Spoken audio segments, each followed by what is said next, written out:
everyone, welcome back to Ray Jensen Radio Podcast. Thank you very much for tuning into the show today. Sekali-kali di industri F&B di Indonesia itu ada aja yang viral dalam bentuk hal positif dan juga negatif. Nah uniknya nih, episode kita kali ini kita mau bahas hal yang lagi ramai banget belum lama. Itu oyster.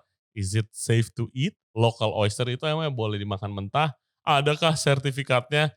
Dan macem-macemnya. Karena outlet temen gua, Andika Biantara, oyster dealer outletnya itu lagi rame di TikTok, di Instagram, dan sosial media lainnya. Nah dia di sini dia akan menjelaskan step by step-nya.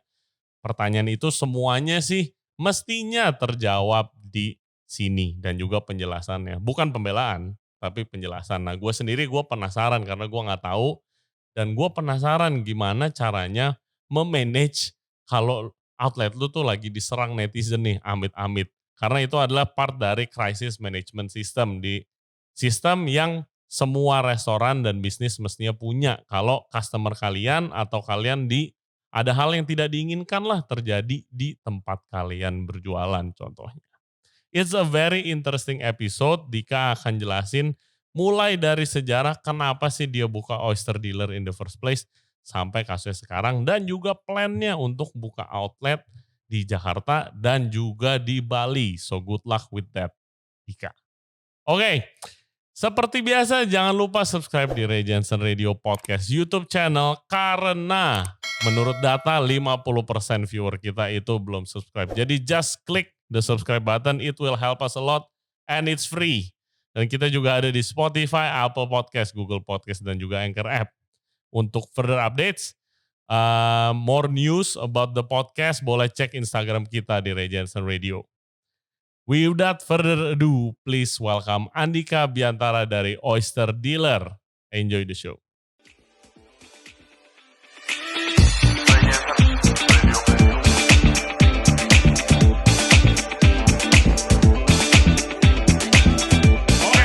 Guys, lagi rame di internet Oyster Dealer. Kita sudah sama Andika Biantara. Dia adalah owner, chef. Lu masih dibilang chef gak sekarang? Masih. Okay, kalau gue pakai baju chef, ya. pakai baju chef. Chef dan owner dari Oyster Dealer yang lagi rame nih. Di depan udah ada oyster, ada sausnya juga. Gue kemarin udah makan, udah ngobrol sama dia. Kita kenalan di event alkohol ya. Minum bareng. Schedule podcast, ternyata lagi rame begini baru sempet. Apa kabar bro? Baik bro, baik. Gimana? Thanks for the drinks. Thank you for... Gue isi dulu kali ya. Thanks for the drinks man. Thank you. Oke. Jadi mungkin dari awalnya sebelum kita masuk ke hal yang paling obvious yang rame. Cheers dulu. Di TikTok. Oh ya, thanks man. Cheers. Sukses Oyster Dealer. Oke, sebelum masuk di keramaian di internet, harus tahu dulu sejarahnya Oyster Dealer. Kan lu sempat ceritain ke gua kan? Nah, sejarah oyster. Mulainya kapan jualan Oyster Dealer? Si oyster itu tahun lalu sebenarnya, dimana kita tuh waktu itu lagi PSBB. Kebetulan gua ada bar juga. Which is apa? Boleh promosi juga loh. Jadi di daerah Kemang ada namanya Dingdong, dulunya bekas Kasa kalau pernah tahu. Itu Dingdong. Terus pada saat itu kan PSBB, PPKM, namanya ganti-ganti lah pokoknya. Di saat itu, jadi kan kita gak bisa buka karena semua entertainment, musik dan lain-lain kan itu belum boleh buka. Bisanya take away, delivery food, segala macam itu bisa. Kita udah mencoba beberapa makanan-makanan yang di take away dan delivery pun menurut gua kurang sangat membantu lah. Iya soalnya kan It's a bar. Nggak ada gunanya. Mau Gordon Ramsay sekalipun masak di bar gue juga, siapa juga yang mau delivery dari bar ini kan? Iya. Kalah lah sama yang. Iya, memang udah Gojek base. Sama restoran gue kelarnya juga gitu. Benar. Orang kan gampang kan kayak. Benar. Kenapa lu nggak Gojek aja bro restoran lu? Main restoran gue tuh nggak pernah ada klien Gojek sama sekali. Benar. Gimana caranya? Yap. Main begitu aja, flip the switch gitu kan. Benar. Yes. Terus sebelumnya juga gue ada lidah lo juga lah, itu sama kayak rice bowl segala macam. Cuma ya pas pandemik karena itu di tengah-tengah ya, maksudnya gue mengklasifikasiin si market rice bowl ini di tengah-tengah, which is di kelas C dan D lah. Pandemik tuh menurut gue gak berguna lah, karena di pandemik itu yang makin kaya, yang miskin menjadi makin miskin banget. Yang di tengah-tengah either dia grow jadi next level atau dia drop ke kelas C dan D. Jadi kalau gue buka bisnis di tengah-tengah ini agak sangat rancu lah. Kemungkinan ya sama yang rice bowl tadi itu nggak berjalan. Yeah. Karena harganya average-nya 50.000, 40.000. Tanggung lah. Tanggung, gitu ya. jadi gak gerak. Iya, itu pengalaman gue sih. Restoran gue tuh biarpun di Gunawarman, tapi tuh kita harganya paling murah di Gunawarman. Kita harapannya, waktu dulu ya ini belum pengalaman ya guys. Jadi kasarnya ya, harapan gue itu gara-gara paling murah jadi paling rame. Ya kan, jadi orang tiap hari. Ternyata gak begitu, it doesn't work like that. Either, sekarang yang gue belajar sih, gak tahu salah apa benar. Correct me if I'm wrong. Either lu mau jual target market lu murah, atau target market lu yang mahal dah. Bos-bos yang makan gitu. Lu jangan main di tengah-tengah lagi. Bener gak? Kalau gue itu. Kalau lu mau target market, kita bilang kan D, C, B, A. Kalau mau main C sama D ya udah mainnya situ. A ya udah A plus. Terserah lu gitu kan. Iya. Itu benar banget. Jadi mendingan kayak gue buka yang AA sekalian atau yang C dan D ya maksudnya benar gue buka tendaan tapi ada 3 cabang itu making money juga. Dua-duanya making money. Cuma tinggal lu mau yang di arah mana nih. Mau yang di kelas A atau yang C dan D tadi. Dua-duanya sama-sama cuan lah. Sama-sama cuan. Iya dan sistemnya kan beda juga kan. Sistem to operate. Bener. Oke. Kenapa oyster? Why oyster? Satu, gue emang suka oyster. Ya udah jelas, udah pasti. Karena gue bakal buka bisnis yang sesuatu yang diri gue suka sendiri. Karena gue mau nongkrongin. Setuju juga. Karena gue mau ada soulnya di dalam situ. Betul. Karena which is gue juga suka gitu. Gue gak mungkin tiba-tiba jual yang gue suka lah. Iya. Makanya alkohol semua karena gue suka alkohol. Kelihatan. Terus? Jadi itu. Terus gue dapet oyster awalnya kayak ada temen gue kasih coba. Kayak cobain nih oyster. Terus gue cobain which is tuh enak.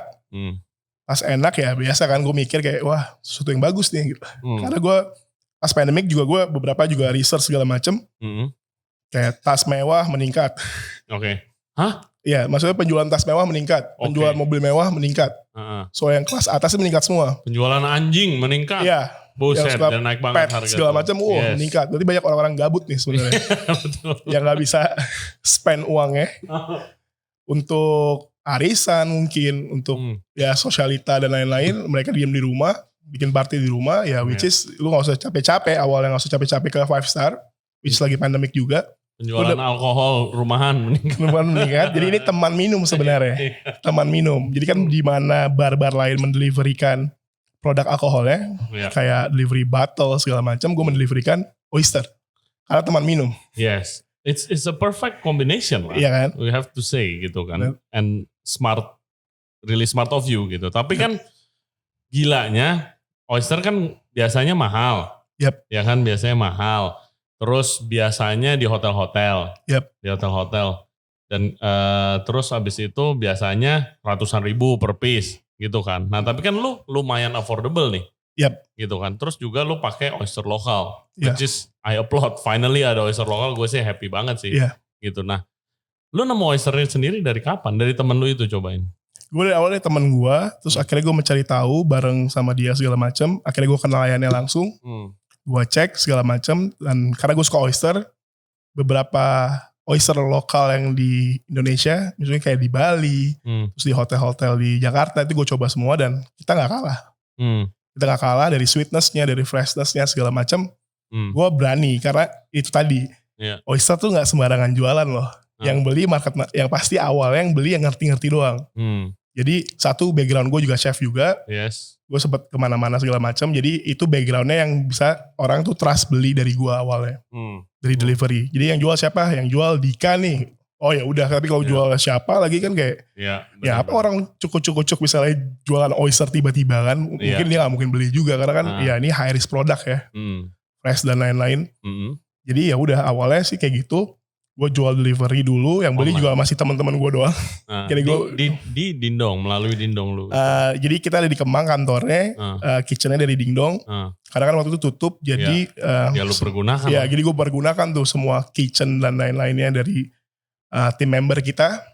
Yang dari bartender jadi bisa buka oyster, kasir bisa buka oyster. Iya, jadi it's a way buat lu ya lu kasarnya lu sama menghidupi staff lu juga dong. Betul. Itu yang betul. Iya. Gue 33 orang gue gak bisa selamatin gue. Makanya itu kita beberapa mungkin ada yang kita sempat merumahkan juga.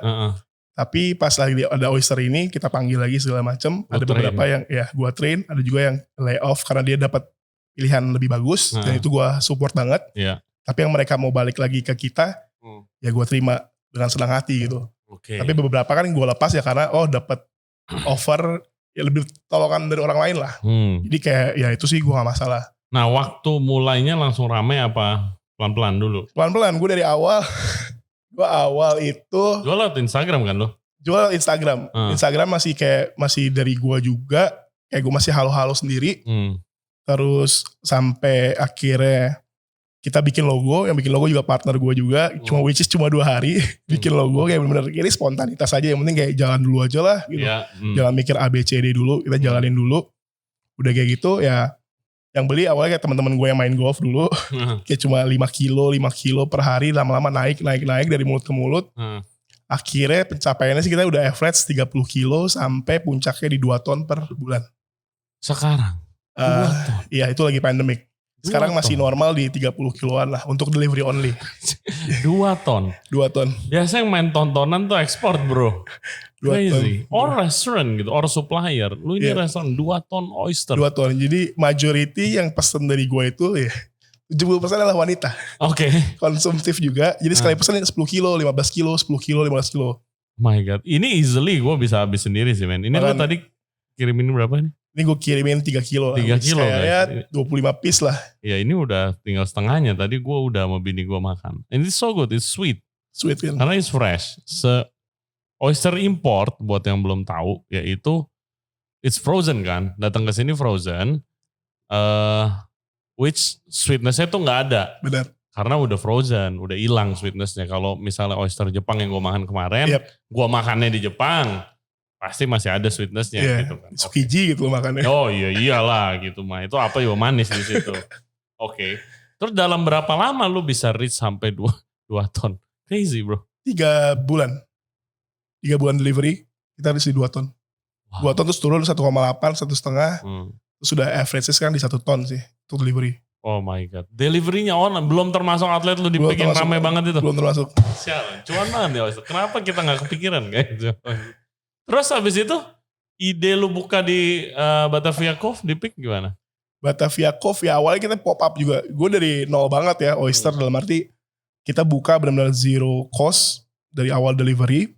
Sampai sama tadi kayak gue bikin pop up ada di daerah Jakarta Selatan dan di Walter itu grup anak-anak sepeda road bike pada saat PSBB yang tadi gue bilang. Oke. Masyarakat gabut pada main sepeda ratusan juta. Nah gue bikin pop up tuh di situ. Karena cocok. Smart move. Cocok tuh oyster. Nah oyster gue pop up. Gue jual pop up di sana lah sama beberapa. Setiap pagi kita udah kayak nongkrongin jam 6 pagi sampai 10 udah habis oysternya. Itu juga perkenalan produk which is kayak mereka ini oyster dari mana gitu pasti kayak ini lokal dan mereka semua surprising kayak kita punya produk lokal yang enak loh gitu dan fresh dan affordable juga harganya. Betul. Di situ juga makin meningkat karena yang naik sepeda segala macam itu juga kan ada teman-teman juga tapi ada kalangan yang para artisan dan lain. Jadi di situ lagi jadi booming juga mereka pada delivery segala macam dan kita sampai banyak banget kayak centang biru yang nge-follow atau segala macam itu benar-benar pure dibeli sendiri. Kita nggak ada budget untuk endorsement sih. Masa sih? Beneran. Beneran. Wow. Ya karena ya sejujurnya ya produk lu is good bro. Ya kita kasih sih, kita kasih oyster gratis tapi kita nggak bayar. Ya marketing biasanya kan begitu kasih influencer. Ya kayak gitu. Terus Peak ya dari situ awalnya kayak akhirnya kita ditawarin. Ada beberapa karena itu saking kayak boomingnya segala macam ya ada pihak dari Peak datang terus cobain oyster yang enak juga segala macam terus kita ditawarin buka di sana. Pas buka di sana juga dapat spot yang bagus ya udah akhirnya ya oke lah gue kayak sama tim bilang kayak ya udah kita buka di sana segala macam Oke, terus pas kita riset segala macam sih, ya karena gue agak ragu ya, karena gue lebih kuat di selatan sebenarnya. Delivery itu kan dari Jakarta Selatan dan lain. Jadi gue gak ada gambaran banget, gambaran gue zero banget masalah peak. Pas gue datang sih ya oke sih tempatnya, terus segala macam, tapi kayak marketnya kayak bingung. Karena gue biasa di Jakarta Selatan, gue jarang banget ke peak. Jarang banget, gak pernah sama sekali. Terus pas gue liat peak kayak, wah gila ya sekarang peak. Kemajuannya luar biasa banget deh. Oh. Bagus sih. Banget, makanan enak semua di sana. Dan outlet yang buka tuh gila gak main-main. Gak main-main. Ini gue makin gendut makanannya. Jadi warga peak. Gak main-main, dari barnya, makanannya, top semua, enak-enak semua sih. Are you surprised begitu peak rame begitu? Karena gue kan 2 kali ke Batavia Cove, gue mau nyobain lu. Gitu, gue mau nyobain lu. Gue jujur rada, waktu awal-awal nih gue jujur ya, gue rada concern. Karena gue tahu lu di selatan kan. Misalnya gue lagi nge-wine di sini gitu kan teman-teman dulu waktu PPKM sering kesini gitu kan, nongkrong di rumah as we always do gitu. Terus kayak mau pesen oyster, aduh Jakarta Selatan jauh banget lagi. Pertama jauh, kedua deliverynya kan lumayan banget kan deliverynya, aduh jadi gak pernah pesen. Nah Batavia Cove buka, gue happy, gue 2 atau 3 kali lah kesana, ngantri gila banget, akhirnya gue balik lagi. Harus lu telepon gue. Iya kan lu belum kenal bro. Oh, iya. Are you surprised by the success? Ya of course sih pasti gue ya surprising banget ya. Di animenya seperti itu. Terus lo kalau nggak usah diplomatis, kalau nggak surprise juga gue udah tahu Bang Rame ngomongnya bro. Gue sih sebenarnya gue nggak expect serame ini karena konsepnya tadi gue bilang ini oyster bar. Ini oyster bar. Dimana tuh orang gue gak mau ngantri-ngantri. Gue aja sendiri jarang nongkrong di sana gara-gara gue diusir sama tim leader kayak manajer. Iya kayak mau dipakai nih.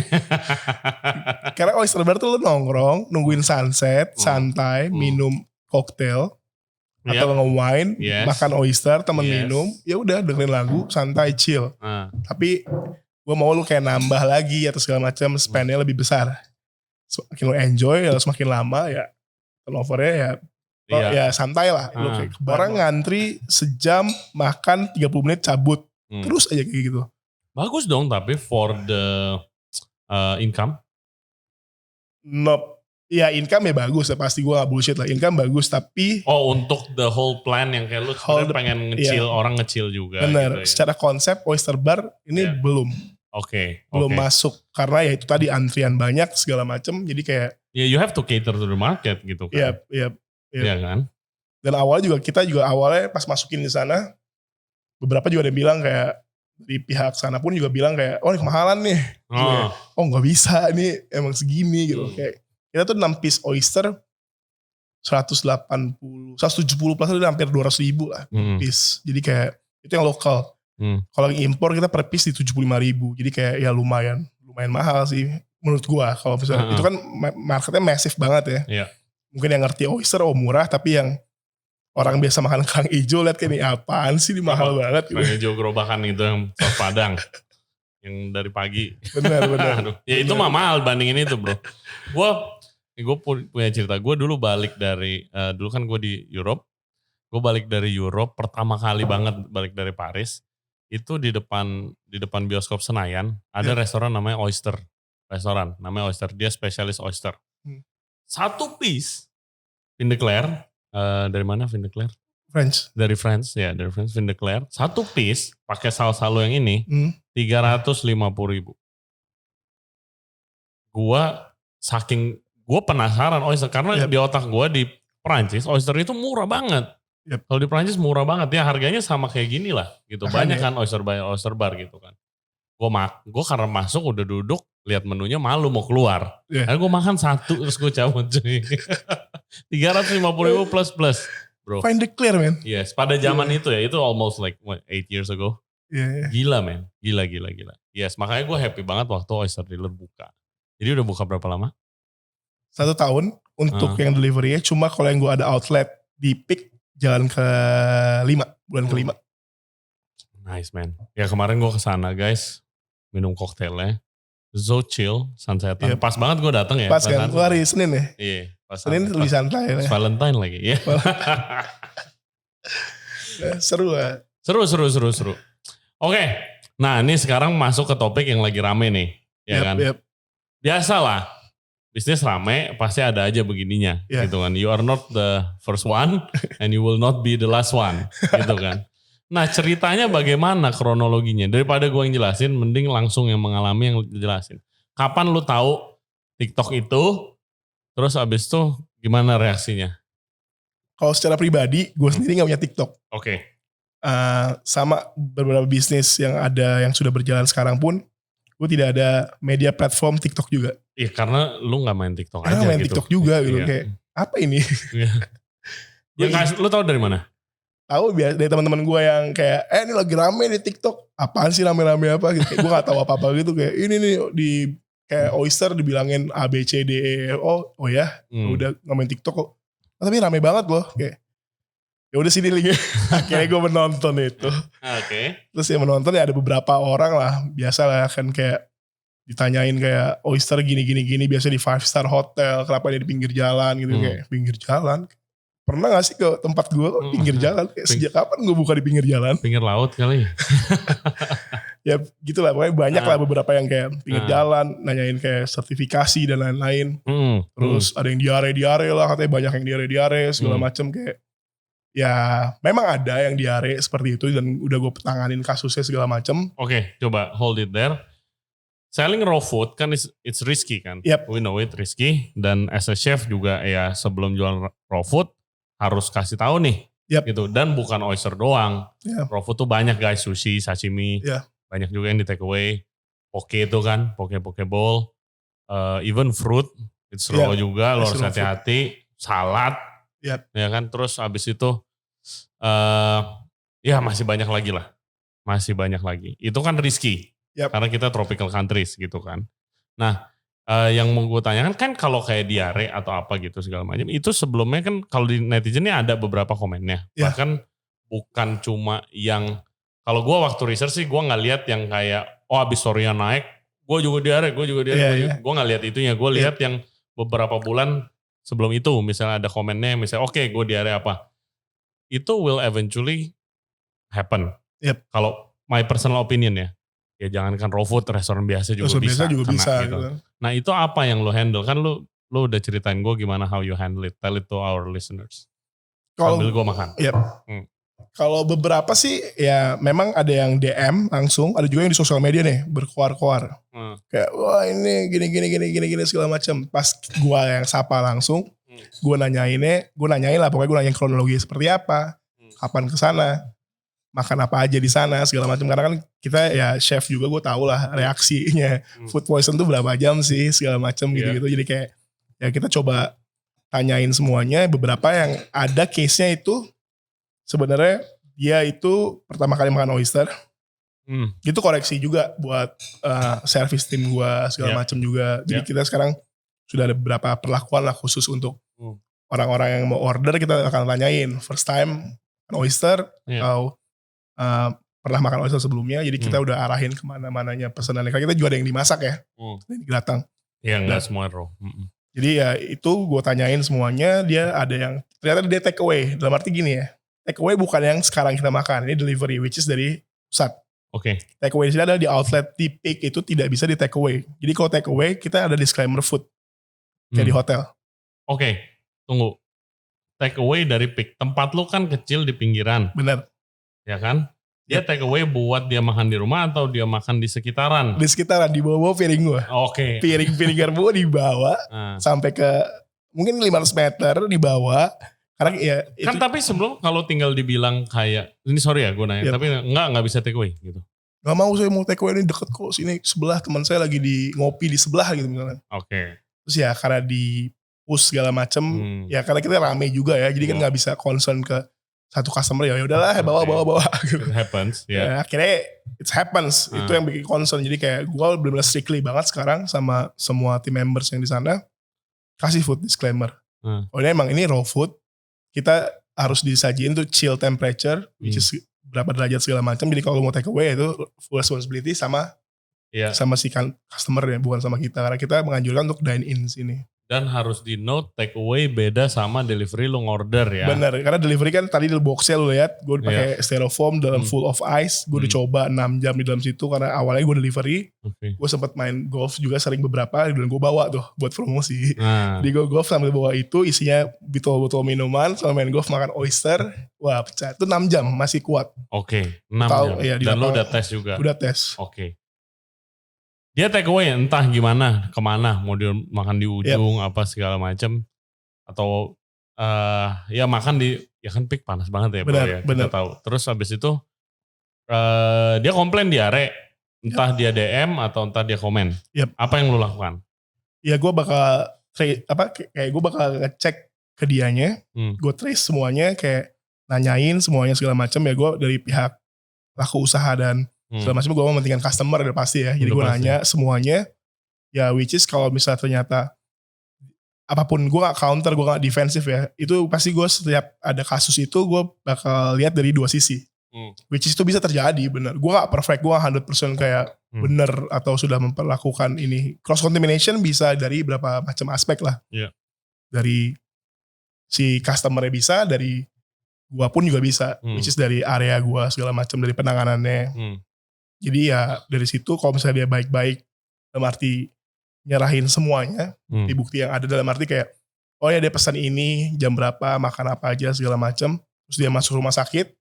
Pernah ada? Beberapa kali yang kayak kasusnya bener ya, maksudnya kayak dia nyapa aja langsung, toh gue juga beresin kok gitu ibaratnya. Gue bertanggung jawab tentang hal itu ya, meskipun ada 50-50. Ada beberapa juga case yang kayak kita tanganin, pas kita lihat dari obat dokter ya segala macam, ini sakit mah gini. Karena itu yang ngecek juga bukan gue ada tim khusus buat penanganan itu ya. Oh jadi lu emang udah siapin dari udah I have to say kita kan bilangnya crisis management kan. Biasa ya gak semua restoran sih nyiapin crisis management, tapi ya good for you, lu udah nyiapin itulah. Gitu loh, kalau lu emang udah ada SOP-nya gitu loh, kalau ada komplain begini-begini. Ya have to say harus kayak SOP itu bisa jalan kalau customer-nya lapor kan.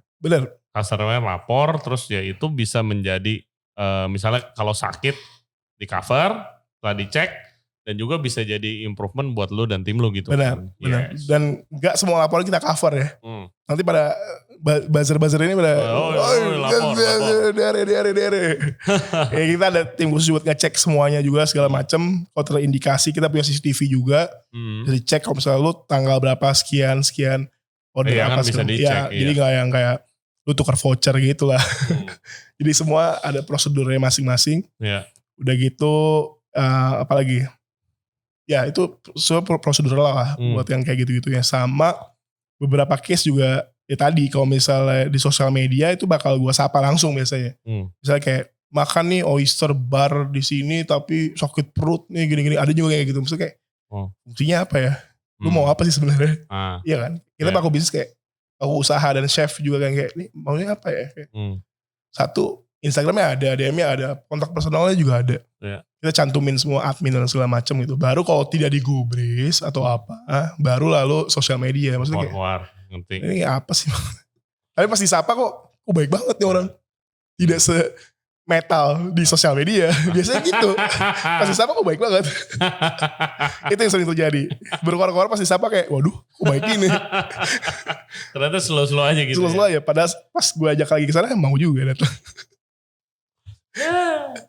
Jadi gue punya cerita, karena ini it's very interesting case buat our podcast. Gue udah bilang ke lu kan, ini supaya listener kita tahu dan belajar kayak what to do kalau misalnya lagi ada event kayak begini, gitu kan, viral lah, entah itu alasannya apa.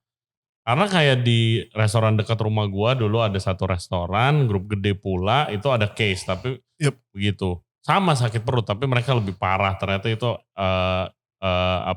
ada bakteri di fermented itemsnya lah. Nah itu, tapi dia handlingnya salah. Handlingnya nggak dikubris. Orang di sosial media dari ada beberapa yang komplain nggak dikubris. Akhirnya meledak dan kebetulan pas influencer. Terus habis itu dikasih to treatnya bukan hospital bill-nya di cover atau apa. Treatnya dikasih voucher makan. Itu ngamuk. Nah itu kan handling yang salah. Sampai sekarang masih kosong restorannya itu. Kan itu handling yang salah, bisa efeknya fatal. Yep. Nah lu dengan handling lu begini, efeknya apa ke ini? Viral ini punya beberapa pertanyaan gue. Pertama efeknya dulu deh ke bisnis lu sekarang. Efek gak sih ke numbersnya? Efek numbers gak efek sama sekali. Karena kan gue juga punya data semuanya kan. Maksudnya dalam arti kayak ya of course orang ya data. Persepsinya kayak wah ini banyak nih yang keracunan gitu misalnya. Banyak yang diare. Banyaknya berapa? Data yang gue terima hanya 8 orang. Dan itu juga bukan yang gue bangga. Enggak. Tetap gue harus introspeksi diri gue juga. Tim juga untuk sedemikian rupa meminimalisir hal-hal yang seperti ini gitu. Karena itu bisa dua aspek lah. Ada kesalahan sendiri ataupun kesalahan dari customer juga. Makanya gue sekarang udah tracing banget. Gue edukasi, gue lakuin setiap customer datang ke tempat gue. Kayak gue jelasin ini displaynya seperti ini loh. Displaynya ini kebuka. Karena ini oyster bar. Tapi posisi oysternya tertutup. Which is ini masih hidup. Yang dibilang kebuka itu apanya sih kebuka? Karena mindset orang. Oysternya kebuka begini open. Apa gimana sih? Iya. Gue bingung kalau waktu itu gue bilang. Yang dipermasalahkan adalah display itu terbuka. Which is namanya juga display. Display itu terbuka. Oyster bar di mana-mana ya kebuka. Cuma yang dipikir itu karena ini kan area kayak outdoor. Nggak outdoor juga sih. Lu tau lah. Lu pernah datang ya. Semi outdoor. Itu tertutup. Itu dikasih es dan ada chillernya juga segala macam. Itu chill temperature. Which is kalau oyster sendiri itu bisa hidup 3 hari di room temperature sebenarnya. Nah, jadi itu di 5 derajat sampai 4 derajat itu di keep di situ dan posisinya tertutup. Dan berarti oyster itu belum dibuka seperti ini ya. Ini kan ini kebuka nih. Kalau dibuka kayak gini, kita stay 2 jam, biasanya harus dibuang kalau nggak habis. Ini biasanya dipakai buat di buffet dan lain-lain. Tapi kita itu tertutup, which is belum dibuka. Makanya oyster kita tuh ngantri. Itu ya ngantri itu karena setiap orang order kita baru buka. Jadi kita baru bunuh tuh oysternya satu-satu. Kita baru buka. Itu yang bikin antri. Jadi bukannya antri ini kayak gimmick dibuat-buat lama. Servis yang enggak. Makanya gue klaim ini adalah oyster bar pertama di Jakarta. Jadi lu jangan samain kayak gue jualan oyster memang tidak butuh proses pemasakan. Tapi tidak secepat misalnya sama orang jualan apa ya misalnya. Apa ya? Ayam goreng gitu. Ya tinggal goreng gitu kan. Udah jadi. Oh ini kan kayak lu buka satu-satu dan susah loh. Ini oyster lokal itu bukanya gak bisa dari pantat nih, dari samping. Oh gitu? Yoi. Oh my god ya. Semua tim member gue oyster dealer itu pernah sobek tangannya semua. Ya itu mah udah pasti lah. Kepleset lah, apalah segala macem. Kalau kalian kerja di, especially Europe, intern tuh ya buka oyster tuh. Oh my god, tangan gue berdarah-darah. Berdarah-darah. Tapi biasanya buka dari pantat, nah ini enggak? Ini dari sampingnya. Jadi kan bentuknya kayak gini. Kalau yang import kayak Vandeclear atau Molotsu dari pantat aja tinggal pluk. Iya, lebih gampang. Kalau yang lokal dari pantatnya pisau lo bisa patah. Oh rapat banget ya. Rapat banget. Apakah karena se-fresh itu? Makin fresh makin susah dibuka. Bener, karena the freshest seafood yang pernah atau oyster itu yang pernah gue buka itu di Denmark. Karena dia deket ke Faroe Island. Dia ngambil oyster dari Faroe Island. Itu super fresh. Gila men, buka bisa 20 menit gue. Gue yang udah biasa. Gue udah di train di Prancis. 3 tahun buka oyster tuh udah merem lah gue. Kemarin terakhir 20 menit gue. Karena rapat banget. Terus emang dibilang sama chefnya kayak fresh itu makin fresh lu makin rapat. Makin susah ya, dibuka gitu ya. kan. Iya. Jadi kalau nggak agak gampang sebenarnya kasih aja es batu. Karena lama-lama bakal tidur gitu. Bakal tidur, bakal freeze. Itu bakal gampang dibukanya. Oh gitu. Jadi kalau room temperature sebenarnya kayak masih fresh banget. Jadi hidupnya tuh kayak gue ada di kolam gue kan di aquafarm gue. Dia kalau hidup tuh bukanya gini nih, dikit banget. Kayak gini. Pas lu sentuh dia nutup sendiri nanti. Oh di aquafarm lu. Yoi. Wow. Ada caranya gak sih kayak dari misalnya lu ngambil, sekarang lu ngambil dari farm misalnya. Lu ngambil dari farm atau apa sih? Dari farm. Lu harus itu dulu gak? Gue nanya karena kalau kayak kerang, kan harus mestinya ya yang benar nih ya. Gue bukannya menuduh restoran tidak melakukan ini. Gara-gara case lu gue harus klarifikasi bro. Tapi kerang biasanya kalau dulu gue di Europe itu dibersihin dulu. Dibersihin dengan cara ditaruh di akuarium, dikasih makannya tepung. Biar dia kayak buang kotorannya. Gitu dia makan tepung, buang kotorannya, pasirnya hilang. Kalau oyster caranya treatmentnya gimana sih? Jadi oysternya ini gue wild oyster udah pasti. Karena gue sendiri gue belum sampai tahap dimana pengembang biakan. Gue masih penangkar. Jadi gue nangkar dari beberapa laut-laut Indonesia yang benar-benar kayak menurut gue masih oke. Karena gue testing juga beberapa. Jadi ada Lombok, Lampung beberapa. Itu gue tangkar, terus gue bawa ke aquafarm gue. Sebenarnya aquafarm ini adalah gue set si air lautnya segala macam itu sama kayak buat lumba-lumba.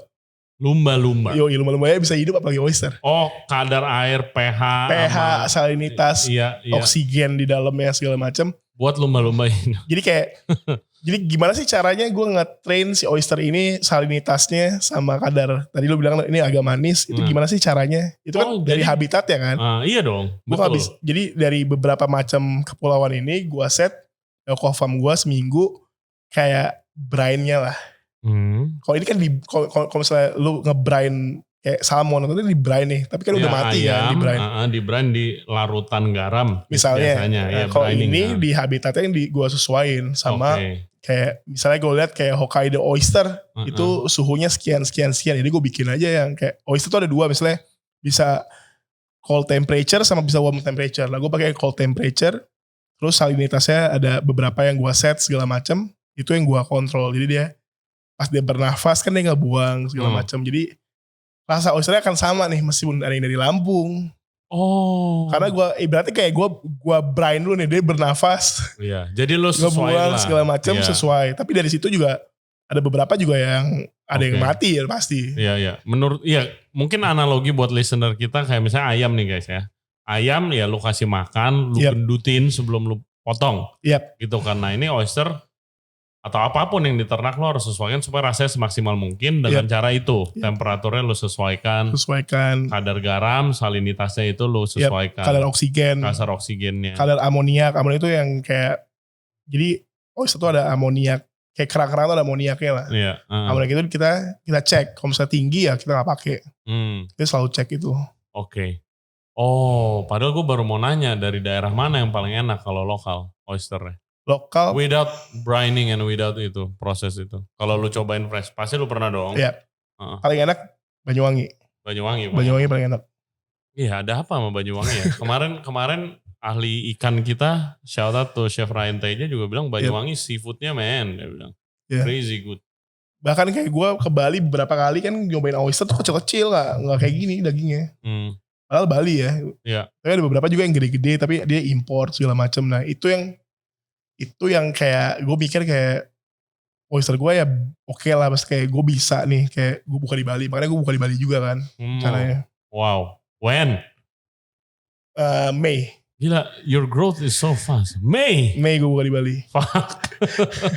Beda sebulan sama Asta, jadi kayak karena gue research gitu kayak beberapa kali kayak ya emang oyster gue fluffy segala macam, dan ini lokal ya. Berarti kayak kita itu support banget lokal produk. Jadi jangan sampai kayak mikir oyster itu cuma ada di 5 star. Kita emang kalah sama 5 star. 5 star ya sertifikasinya, hygiene-nya segala macam mungkin lebih punya standar karena international chance. Which is gue pernah kerja juga di 5 star hotel. Yes. Ya, lalu lu juga pernah. Ya lu tau lah. Saya harus netral apa di sini. Jadi tapi kalau secara perlakuan kita adalah kayak tetap HACCP yang gue pelajarin 5 tahun di luar segala macam. Gue juga lulusan sekolah perhotelan segala macam. Gue menerapkan ini sama tim member gue. HACCP dan lain-lain. Tapi ini lagi proses untuk HACCP dan lain-lain untuk yang di Asta. Karena gue lebih proper, gue lebih besar, ada 160 meter, ada outdoornya segala macam gitu-gitu. Jadi kayak ini bakal lebih, maksudnya kayak ini berkembang banget si oyster ini. Makanya gue berani karena ya produk tadi gue bilang kayak. Iya. I mean, I've been telling you, your product is good. Dan kalau gue bingung, yang rame di internet itu sertifikatnya itu sertifikat apa? Apakah HACCP, which is itu hygiene ya buat yang nggak tahu? Karena gue yakin di internet banyak yang sebut sertifikat asal sertifikat aja. Sertifikat apa? HACCP, which is itu hygiene, dan itu nggak ada hubungannya sama oyster. Sorry to say, itu buat semua restoran mestinya. Atau sertifikat of origin. Di Indo apakah ada sertifikat of origin itu? Sertifikat of origin yang gue tahu, gue ketahuin ya. Mungkin nanti ada yang ngomong atau segala macam. Cuma ini gue lagi cek juga. Tapi secara gue yang sudah 1 tahun dan berbagai macam, gue terakhir juga ada event bantuin Renata. Gue serve oyster juga di Kementerian Kelautan. Menteri loh, menterinya, bro mana sertifikat lu, emang ada? Dia 30 orang yang datang, which is ya yang datang jabat semua. Berarti kalau dia diare, gue juga gue dari sini kali Re gitu kan. Maksudnya gue udah serve juga yang kayak gitu-gitu. Maksudnya yang kayak Kementerian Kelautan segala macem. Dia juga kalau secara Indonesia, kalau gue melakukan ekspor, itu butuh banget HACCP. Mereka dukung. Misalnya Certificate of Origin ini isinya misalnya lo ekspor entah misalnya ke Jepang misalnya. Benar. Lo ekspor ke Karena Jepang itu dia punya standarisasi di negaranya. Which is kalau lo kirim oyster harus 1 kilo gue maunya 4 piece. Gue mau lo kirim fresh tapi room temperature. Misalnya kayak suhunya harus sekian. Gitu. Jadi semua Certificate of Origin dari mana, misalnya dari Sumatera, daerah mana segala macam. Nah itunya kan. Jadi misalnya gue orang Jepangnya, gue terima oysternya Dika, ada sertifikatnya oyster ini adalah oyster Banyuwangi misalnya. Ya kan. Di Banyuwangi nanti gue bisa tahu Banyuwangi itu temperaturnya berapa gitu-gitu. Benar. Jadi kalau ada case atau apapun itu ya. Itu kalau mau untuk ekspor harus ada. Harus ada untuk ekspor. Itu syaratnya adalah HACCP juga. Jadi pemerintah pun juga gue beberapa kali ngecek UMKM akan disupport untuk HACCP jika dia melakukan ekspor. Jadi mereka support untuk sertifikasi HACCP dan lain-lain. Karena itu buat kriteria dari negara yang mau diekspor kan. Gue sebagai chef di Indonesia gitu, sama nggak tahu. I want to ask your opinion. Menurut lo gimana kalau diharuskan semua outlet ada HACCP? Bagus kan sebenarnya. Bagus sebenarnya. Yes. Bagus. HACCP itu guys, buat yang belum tahu, itu adalah Certificate Hygiene. Ada tesnya, mau daftar harus bayar, tesnya harus bayar, ada trainingnya, dan akan dijudge. Randomly dijudge. Ada, nggak tahu paling jelek nilainya apa sih? D kali ya, apa? Ada D, F kali ya. Iya, kayak gitulah. A, B, C, D, A minus, B minus gitulah nilainya. Dan itu biasanya kalau di negara-negara yang kulineri dan gastronominya udah develop, itu akan jadi standar. Restoran yang paling bagus hygiene-nya itu A+. Yang paling bagus hygiene-nya nggak ada hubungannya sama yang paling enak. Betul. Nggak ada hubungannya sama produknya. Hubungannya itu sama hygiene-nya. Tapi masalahnya di Indonesia, itu karena HACCP itu bukan dari Indonya, lo harus dari perusahaannya, dan itu bayarnya mahal. Dan tidak diharuskan juga. Gitu, dimana kalau misalnya di kasarnya dulu, lo inget gak sih sempat rame di US yang waktu itu ada yang diare juga kalau gak salah, terus abis itu dari pemerintahnya mau keluarin semua sushi bar harus pakai hand glove. Dan kayak gimana caranya bikin sushi lo pakai hand glove gitu. Mana bisa ya kan. Ya, kayak gitu, ya. Kadang-kadang ada line-nya itu. Tapi kalau di Indonesia, siapa tahu ada yang dengerin nih ya, yang berwenang. Kalau emang mau diharuskan HACCP, dan ya kalau diharuskan karena harganya mahal ya disubsidi. Itu sangat baik. Menurut gua. Benar. Menurut gua gitu. Jadi HACCP itu sebenarnya gak mahal-mahal banget. Dalam arti kayak, mungkin sertifikatnya bayarnya sekian. Tapi untuk menuju sertifikat sekian, lo ada spek-spek khusus yang harus diikuti sama mereka. Iya. Maksud gue gini loh, di logikanya ini. Misalnya gue punya restoran kecil, gitu. Terus gue bayar HACCP. Bayar HACCP nggak mahal-mahal banget lah, bukan ratusan juta gitu. Tapi kan itu cost nih, ya kan. Terus habis itu dinilai, karena restoran gue kecil, gue bisa hire staff seperti apa sih misalnya, ya kan. Level skillnya nih, karena level gajinya juga gitu. Terus begitu dites HACCP, gue akhirnya dapetnya D. Padahal gue udah bayar, gue udah training gitu. Gue dapetnya D misalnya. Itu kan malah negatif kan buat guanya, malah buat bisnis gue malah negatif. Bener. Gitu kan, bukan buat positif. Itunya loh, di situnya maksud gue. Maksud gue ya, sekarang sih ya kita F&B, banyak banget teman-teman F&B segala macem, support lokal, produk lokal juga, dan lu tau lah ini efek pandemik, F&B paling kena segala macem. Kita sama-sama maju sebenarnya bersama, kita anak-anak muda bangsa Indonesia yang benar-benar berkarya ya sebenarnya, produk lokal segala macam. Ya udah kita terusin aja selama kita bener, toh kita kayak lo, gua atau yang lainnya pun juga kita bukan orang yang kayak random tiba-tiba buka bisnis F&B. Kita rata-rata backgroundnya juga F&B, ya chef segala macam, mengerti tentang ini, jadi kayak ya let it flow aja lah maksudnya kayak. Yes guys, jadi bukan berarti ya kasar ya, mungkin pasti ada yang ngomong kan kayak wah lu sembarangan sih buka oyster gitu kan. Ya gak sembarangan bro. Gak sembarangan men, gila. Gak berani men, bukan sembarangan. Lu pikir duitnya siapa buka nih? Dikira kayak kita sebelumnya kayak kita jualan apa, terus tiba-tiba di mimpi gitu. Besok jualan oyster, enggak gitu, semua proses panjang sih. Dan ya kalau misalnya tutup kan ya you and your staff gitu kan. Yep. Yeah, which good for you sih. I mean gila ya. Dari niatnya pengen menghidupi staff lu yang kemakan PPKM as all of us are, malah jadi sukses seperti ini ya. Ya amin lah. Ya amin. Ya puji Tuhan. Karena dari COVID ini semuanya kita dilatih untuk lebih berkreativitas lagi sih sebenarnya.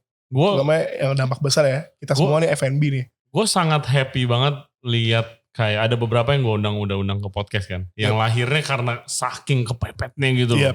Saking kepepetnya udah buka brand baru deh, jualan deh di rumah deh. Ya udah gue ganti konsep deh restoran gue, klub gue ganti deh, nggak ada yang tamu biar kasih makan staff gue. Tapi jadi sukses gitu loh. Bener. I'm so happy to hear and to share the stories gitu. Jadi emang ya semua orang gak ada yang mau lah karena pandemik. Tapi kita ambil sisi positifnya lah. Maksudnya banyak juga yang lebih kreatif lagi. Mungkin kalau kita kayak tajir mampus ya, si pemerintahnya kita biayain setiap bulan orang-orang yang dampak positif, orang jadi malas mikir juga kali, gue udah dapat pemerintah kok setiap bulannya gitu. Kalau kita diadu sama negara-negara lain sih, gue yakin sih kita negara survival yang paling gokil men. Dan gue bangga loh. Bangga. Gue bangga banget. Itu bangga loh. Banget. Kayak sekarang kalau teman-teman gue di daerah luar negeri, yang luar negeri, sorry tuh saya kalau gue ngomong ini kayak lu mah dari pemerintah dikasih. Iya kan.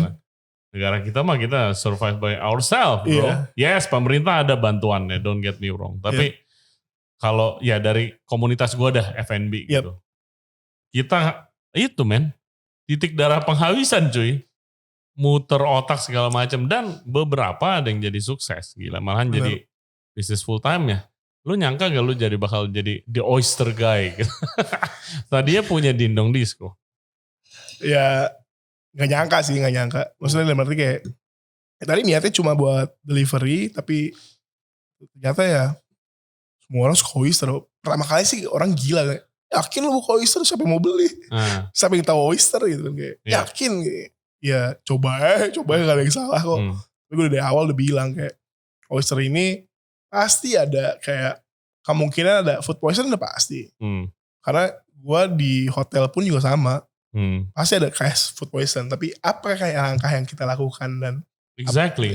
That's how it is. Food poisoning itu gak ada hubungannya sama oyster atau sama sashimi atau apa-apa. It's how you handle it. Yes, karena bukan. Kalau lu mau dibilang ya guys, misalnya oke diserang netizen nih, quote unquote. Itu bukan karena food poisoning doang loh. Karena makanan lama, karena ada staff lu rude atau apa. Bener. Itu bisa ya, it can happen at any time. Bener. Gitu kan. Staff lu salah ngomong atau apa. Bisa dengan orang yang salah bisa kelar. Ya. Oke.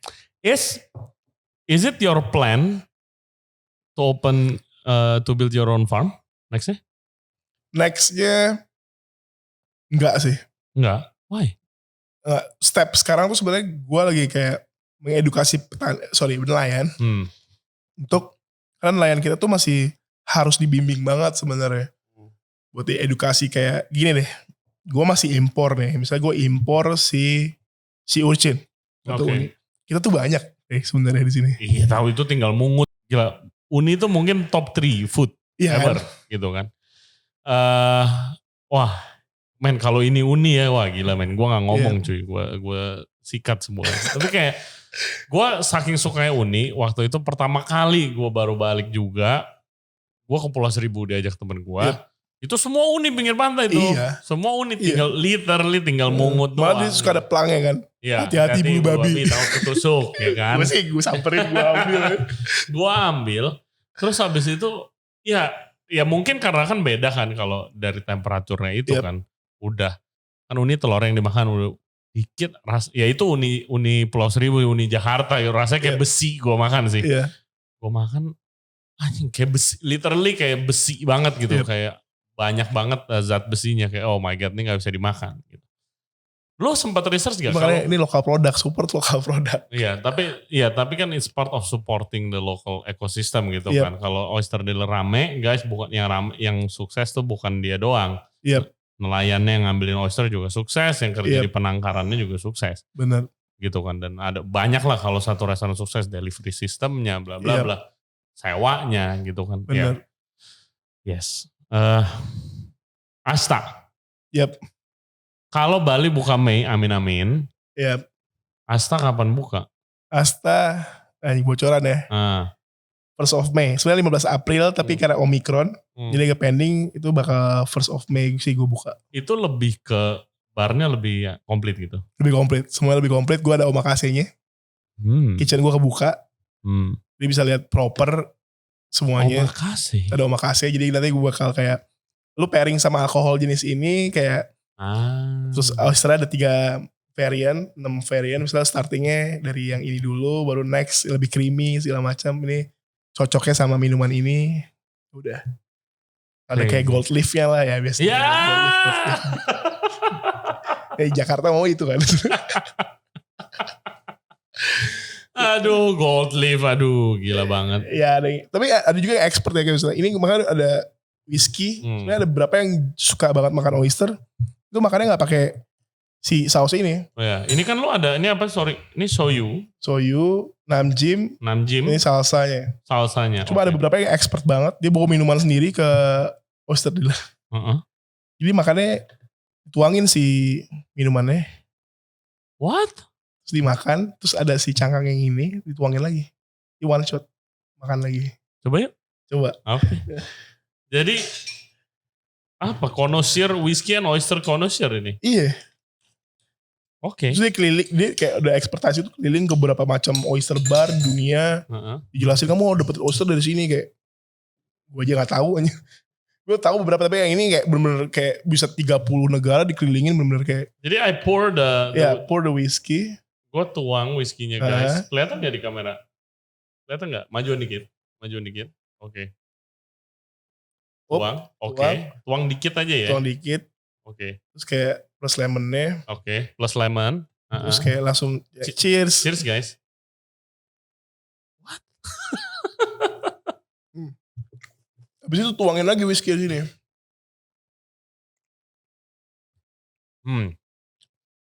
Hey, it's not bad. Ya kan? It's not bad. Habis itu tuangin lagi sini baru one shot lagi nih di cangkangnya. It's not bad. Kayak shit. Ya. Ini banyak banget cara makan oyster. Ini gue baru pertama kali loh men. Udah kali kan. So interesting. And it's not bad. It's not bad. Ada gurih-gurihnya gitu kayak. Si Andrew dia pakai ada pipetnya gitu. Andrew Barmira ini. Andrew Barmira. Dia pakai. Shout out Andrew. Alis Kapten digituin. Dia whisky juga banyak macam itu mah. Iya. Oh pakai pipet. Iya, pakai pipet gitu. Asta jadi buka di awal Mei. Bali hopefully coming soon after that. Oke. Well, kayaknya kita udah berapa lama? Udah hampir sejam. Hampir sejam ya? Udah hampir sejam. Oke, kita tutup deh Dik. Thank you banget ya Dik. Thank you Ray. Sebelumnya gue pengen ngomong ke lu dulu. Pertama, congratulations for the success of Oyster Dealer. Thank you so much Ray. From whatever happened, kayak jujur gue penasaran banget ceritanya gimana. Gue lebih penasaran lagi respon lu. Yep. Ya kan? Ternyata ya aman-aman aja. Aman-aman aja. Yes. Netizen biasa lah. Ya. Abis itu juga lu diserang netizen Ray paling. Aduh. Gila. Ya gue mah gak bisa apa-apa bro. Gue tidak ada crisis management system. Oke, jadi guys mungkin gue tutup dengan ini ya. Gue mau tutup dengan beberapa hal. Jadi kalau misalnya kalian mau buka restoran, apapun ini gak ada hubungannya sama lu mau buka oyster atau mau buka raw. Lu mungkin harus punya crisis management system yang benar. Kalau misalnya kejadian sampai amit-amit ada yang sakit atau lebih parah lagi mungkin ada yang meninggal di tempat lu atau ada yang pulang, biasanya ini bar. Bar lebih parah lagi bro. mabok nggak tahu ngapain di luar, kelar gitu kan. Terus baru diserang, itu udah sering banget kan. Itu harus punya crisis management system yang benar, jadi biar smooth gitu dan bisnis bisa tetap berjalan. Karena namanya kita semua usaha, nggak mau ada yang nyusahin orang gitu. Apalagi seorang chef atau orang yang bekerja di industri F&B, kerjaannya cuma nyenengin orang, goalnya, duitnya mah nggak seberapa. Wah, seberapa? Kecuali punya storyteller. Enggak, kecuali main NFT kali ya. Mau ada? Enggak, belum. Belum guys katanya. Oke. Yang terakhir gue mau ngomong. Ini buat teman-teman kita yang punya followernya banyak. Yang bisa jadi dibilang influencer atau food blogger atau apa-apa. Please hati-hati kalau mau komen atau mau nyindir outlet. Bukan karena itu salah, itu hak lu kok. Itu platform lu. Tapi selalu ingat yang bergantung pada outlet itu bukan cuma ownernya. Tapi ada berbelasan bahkan berpuluh-puluh bahkan mungkin ratusan staff yang bergantung untuk menghidupi keluarganya.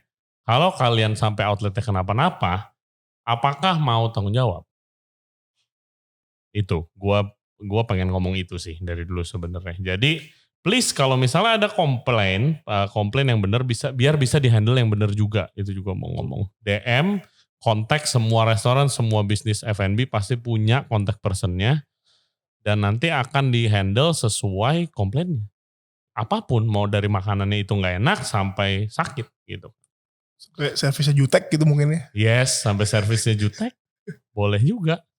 Komplain nanti bisa dibenerin. Kalau komplainnya udah di Instagram ya gimana kita mau handle-nya? Bener gak? Komplain langsung ke orangnya. Ya itu doang sih yang mau gue omongin. Thank you banget Dika. Semoga sukses. Thank you Ray. Oyster Dealer, Peak dan Bali. Ya no worries lah pasti ramai.